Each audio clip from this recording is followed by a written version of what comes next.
and welcome back to the channel and welcome to this video which I'm very excited about because, in case you can't tell, I'm a little bit of a Star Wars fan. I would say without a doubt that Star Wars is my favourite film franchise, and so today I'm very excited for this video because I'm going to be opening a very interesting package because inside here are 2 decks of cards that are Star Wars playing cards from Theory 11. I cannot wait to open this box and see the cards in person for the first time, do a full review of them, go through them in detail and look at these cards. This might be my favourite playing card review I've ever done. Without further ado, this is where the fun begins. I'm not sure all of this is quite necessary. It's like snow. I'm making my studio into Hoth for some reason. Oh my god. Oh my goodness. This is... I can see them. Wow. Okay. Oh my god. So here are the playing cards. We have 2 decks of cards because there is a light side and a dark side deck of cards. Wow. Okay, first things first, I am impressed already by the design of these. I didn't look too much at the design on the website when I ordered these because I wanted it to be a surprise. I wanted it to be sort of a surprise when I saw them. Let's just get some shots of these straight away.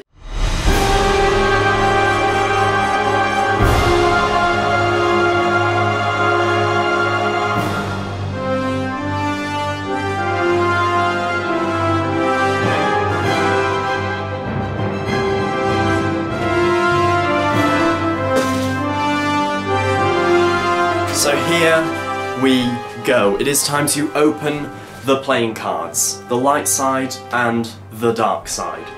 We will start with... we will start with the dark side, I think. We will start with these because these are just brilliant. Like, the red is just shining. That sticker right there over the seal. Defend the Empire, it says, which is fantastic. So this window, I believe, is the Emperor's Throne Room window right there. And you can see like the stars through it, all of the brilliant red foil details, absolutely remarkable. Darth Vader's TIE Fighter is here with those iconic curved winglets. Across here, the lightsaber, of course, and I believe that to be, again, Darth Vader's lightsaber. The whole thing is just brimming with references and details. Even at the top here, these little bars, very sort of iconic, like Death Star wall bars, you know, those things that light up. Across the side, now I am the master. And across the other side, what does that say? It says, the power of the dark side. I am feeling the power in this deck. And then over here, again, just even more details. Some lovely silver. Wow, I could go on about the details all day. You can see it with your eyes. You can see just how much has gone into this. Now it's time to break the seal and enter this deck of cards. Let's go. On the tab there is a quote, "I have you now," and again Darth Vader's TIE Fighter, 2 other TIE Fighters sort of following it. Again across the top here I believe it says the Force is strong, and here again 2 TIE Fighters on the tabs. We've not even got to the cards and there are just so many details. So now it's finally time to take a look at these. Oh my goodness, wow. So we have this first one which is an ad card, Star Wars Theory 11. There's a little Death Star, is that a Death Star? Oh no, that's an astromech. That's an astromech head, C-3PO's head, and I believe that to be a Wookiee, probably Chewbacca.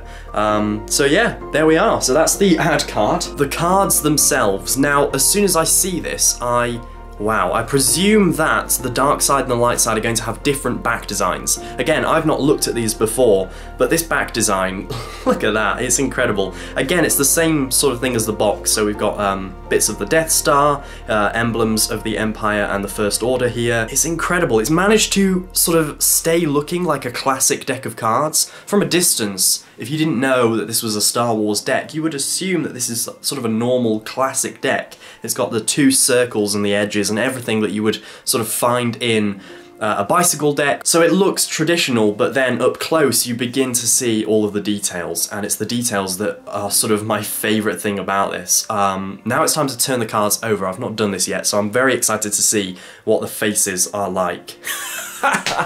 Oh my god, Look at that. BB-8 with a little lighter thumbs up as the Joker. That's incredible. The amount of customization here is incredible. They've started with a blank canvas and just built in all of these references. We also have this, which is the droid from The Rise of Skywalker. Don't worry, there won't be Rise of Skywalker spoilers in this video, but this droid is called Dio, as far as I'm aware. Then we come onto the Ace of Spades. Look at that, an X-Wing sort of flying right towards you in the gold detail. Fantastic. There's even a little, oh my goodness, the detail on this. There's a little Yoda. Can you see that? Right at the bottom of the Ace of Spades, there is a Yoda figure. And it's like he's rising the X-Wing out of the waters on Dagobah from The Empire Strikes Back. Yeah, that is a great Ace of Spades. Probably one of my favourites. I think this is looking to be one of my favourite decks of cards just because of how nerdy it is and it relates to something that I'm a big fan of. And we come on to the Jack of Spades. The Jack of Spades here gives you a little taste of what's to come because all of the court cards in this deck are Star Wars characters. How incredible is that? It is unreal. So we start with the Jack of Spades, which is probably Boba Fett, although it could be Jango Fett. I doubt it is. I think this is Boba Fett. So yeah, that is a great card. We come to the Queen of Spades. I think the Queen of Spades here is Queen Amidala. Yeah, I think this is Padme or Queen Amidala.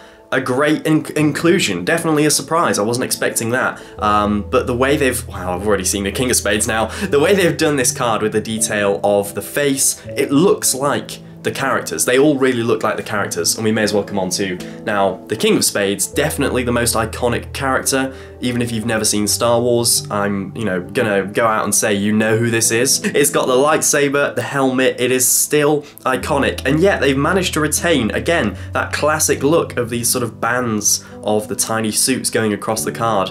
It still feels like a court card, and yet it feels so Star Wars. So that's the King of Spades right there. I almost feel like we're going through this card by card, but that's because there are so many little details. Here we have Slave 1 in a sort of icon, line icon across the diamond. Slave 1, in case you don't know, is something that I am a little bit of a fan of. I'm a big fan of the Ace of Diamonds in this deck because that is Slave 1 right there, which is in the background of all my videos. So I'm a big fan of that card. I'm glad that Slave 1 got a mention. That is, of course, Boba Fett's ship in Star Wars. So that's the Ace of Diamonds. The diamonds then continue, and they look pretty similar. You know, nothing too sort of special. There's no big customization things happening. No, nothing too fancy. And then we come to the Jack of Diamonds, and Lando Calrissian is the face of the Jack of Diamonds, which is my favourite card in any deck of cards, and I'm very happy that Lando made it to the Jack of Diamonds. That's great. And again, just a really well-designed card. The weapon he's holding is interesting, and yeah, there we go, that's that card. Moving on to the Queen of Diamonds, we now have a character from the modern trilogy, Rey, who is the Queen of Diamonds. And this is done really well. Her hair is quite difficult to sort of capture in this way, but they've done that well. The staff, I like the fact that it's sort of held by both of the mirrored images of her. That's a clever little way of doing it. So yeah, there we go. We now move on to the King of Diamonds, and this is Old Man Luke Skywalker, wise old Luke Skywalker. They've even got his little metal hand represented here, as well as his lightsaber. There we go, that's the King of Diamonds. The King, oh my god, the King of Clubs. I've not seen this card in any of the promotion. The King of Clubs is the Emperor himself. The King of Clubs is a very iconic character, the ultimate villain from Star Wars. And again, they've really captured his look in this card, even in just a small amount of detail they've managed to, you know instantly who it is. So there we go, that's the King of Clubs. We move on now to the Queen of Clubs, which is an interesting inclusion. Yeah, I'm not sure I would have gone for this character. I'm sure there are more characters they could have chosen. On screen, she doesn't play a massive role in Star Wars, but she's a character called Mon Mothma, and she is the Queen of Clubs.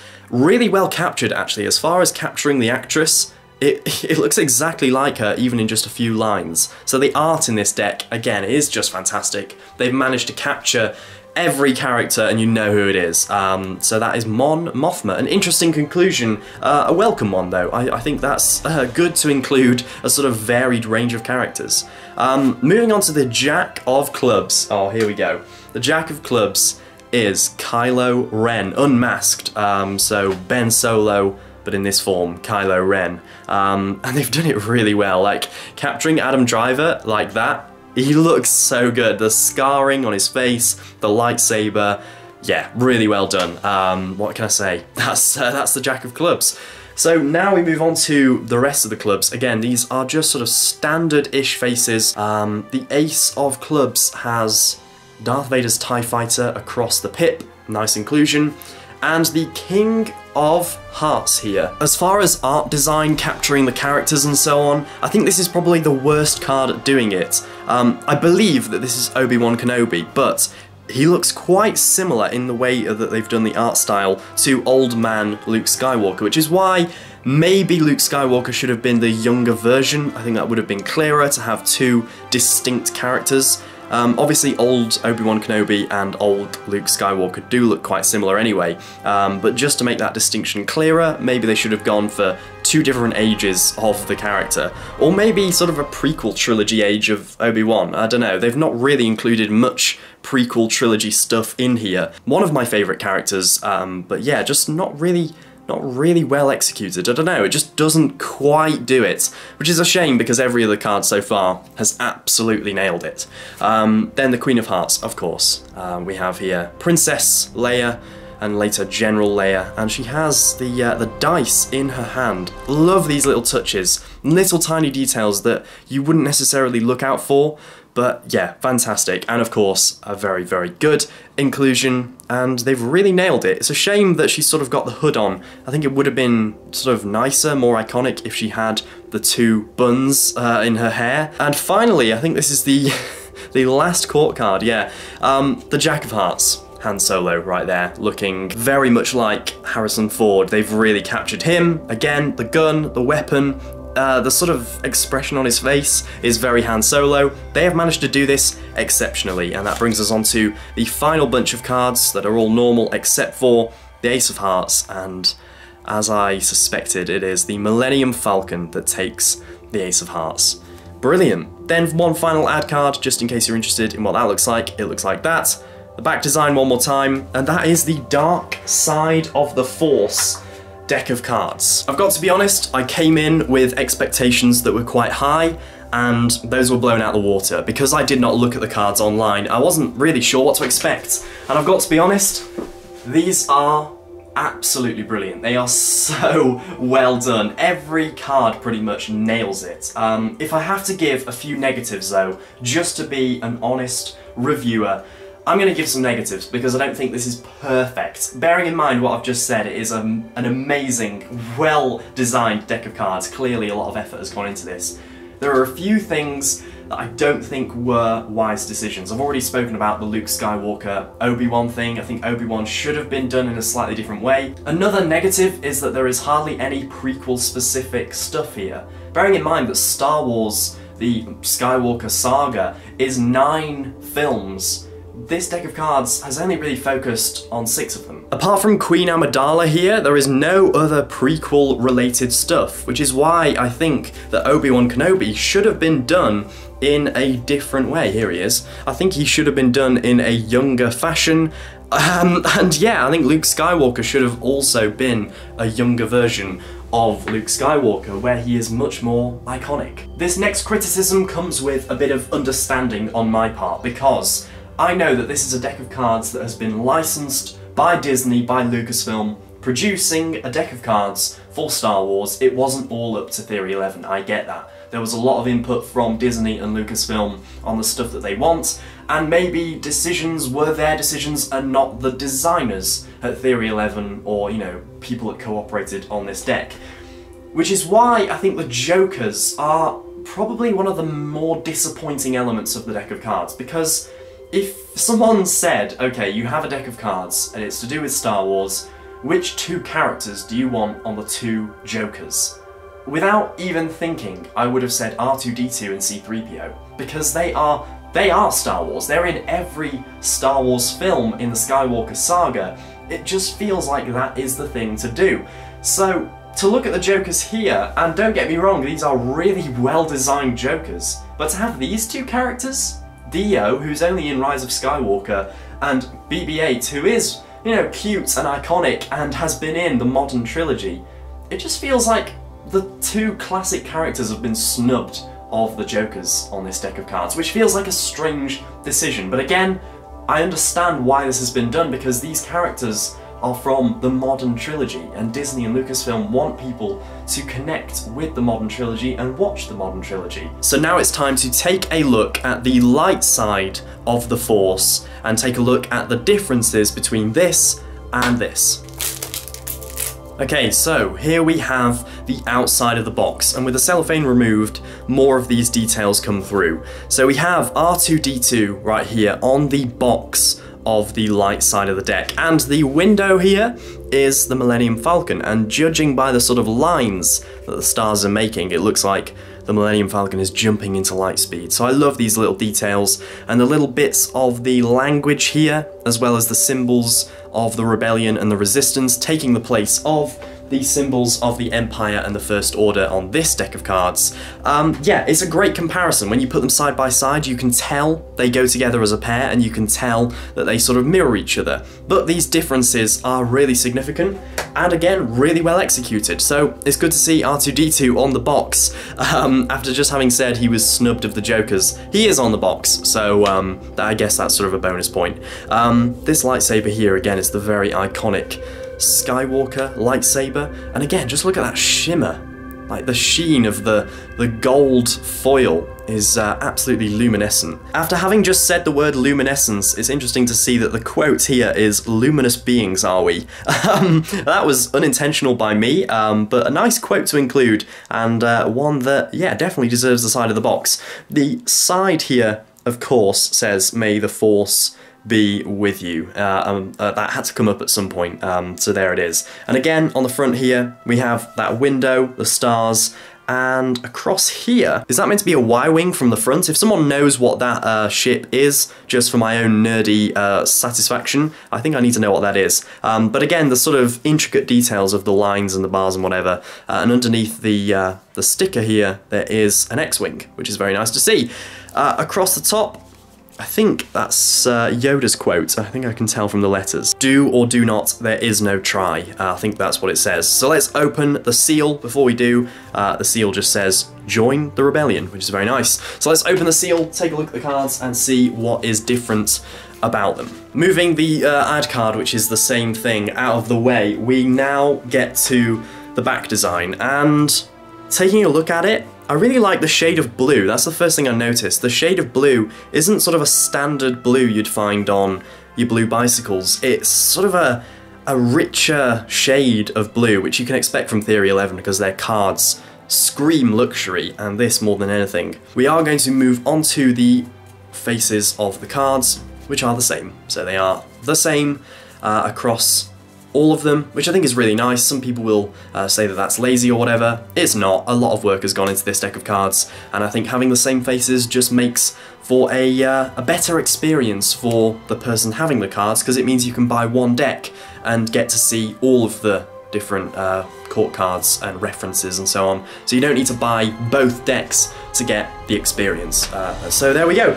That is my review of the Star Wars playing cards. I really hope you enjoyed watching this review as much as I did making it and taking a look at these playing cards. They go down as two of my favourite decks of cards.